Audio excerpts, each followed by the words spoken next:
आनंद जी, आपका स्वागत और धन्यवाद।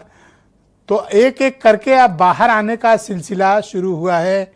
आप इसको किस तरह प्रकार से देखते हैं? कोई उल्लास, उत्साह, कोई उत्तेजना आपके भीतर है या फिर आप इसको एक सामान्य बात मानते हैं?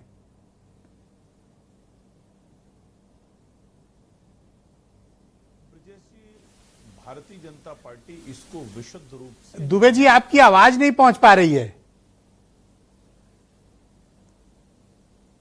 जी, मेरी आवाज आपने ऑडियो शायद बंद कर रखा है, ऑन करें ऑडियो। शायद कोई टेक्निकल। यस, हाँ, प्लीज गो अहेड। अब आपकी आवाज आ रही, बोलिए। नहीं, मैं मेरे यहां से बोलिए।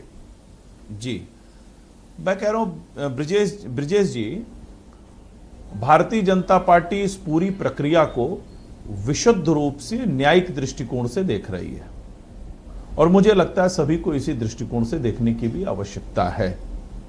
ये कोर्ट में प्रोसीडिंग्स चलना, कार्रवाई होना, जमानत मिलना और फिर जेल जाना, सजा होना, निर्दोष है तो बरी हो जाना, ये न्यायिक प्रक्रिया का अंग है।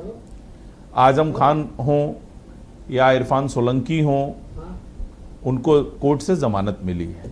इसका अर्थ ये नहीं, मैंने पहले भी कहा था, इसका अर्थ ये नहीं है कि कोर्ट ने उनको बेदाग साबित कर दिया है कि नहीं वो एकदम बरी हो चुके हैं और उनके ऊपर कोई अपराध नहीं है। वो सारी चीजें, आजम खान साहब को तो एक मामले में सजा भी हो चुकी है जिसके लिए वो ऊपरी अदालत में गए हैं।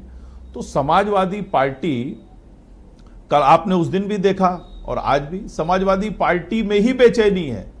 इन्हीं को नहीं समझ में आ रहा कि ये सोच रहे कि आखिर हमारे विधायक जो रहे या हमारे नेता, उनकी जमानत क्यों हो रही है। ये इसी बात से चिंतित है। अब इनकी चिंता का कारण क्या है ये तो इनको समझना पड़ेगा। उधर आजम खान साहब के जो समर्थक रहे वो अलग ही नारे लगा रहे थे। आजम खान साहब कोई आया नहीं, कोई रिसीव ठीक है सर, खेलो सर, कंटिन्यू सर। ये तो मैंने खेलो सर, मैं कहां रोक रहा हूं? वो तो मैंने परसों भी कहा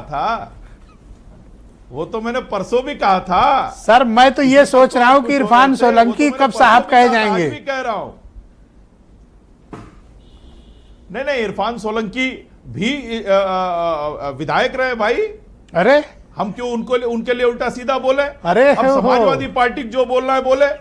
वो तो न्यायिक प्रक्रिया का सामना कर रहे हैं। ऐसी मोहब्बतें, प्रक्रिया का सामना कर रहे हैं। अगर अपराधी होंगे कोर्ट दोषी। सर, मैं दावे से कहता हूं कि यशराज फिल्म वाले भी इतनी इमोशनल स्क्रिप्ट नहीं लिख पाएंगे जितनी मुसलमानों के लिए आप इस समय बोल रहे हैं।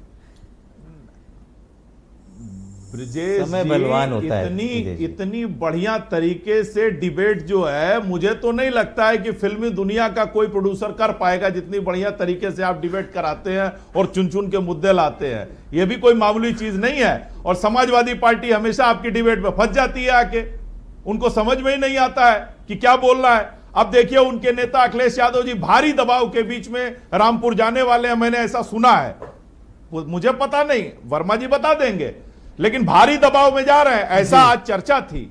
तमाम लोग चर्चा कर रहे थे, थैंक यू सर। लोग भी चर्चा कर रहे थे। बड़ा दबाव पड़ गया अखिलेश जी पे, उनको जाना पड़ रहा है। जी, और लाइटेस्ट अशरफ साहब मेरे साथ मौजूद हैं। बहुत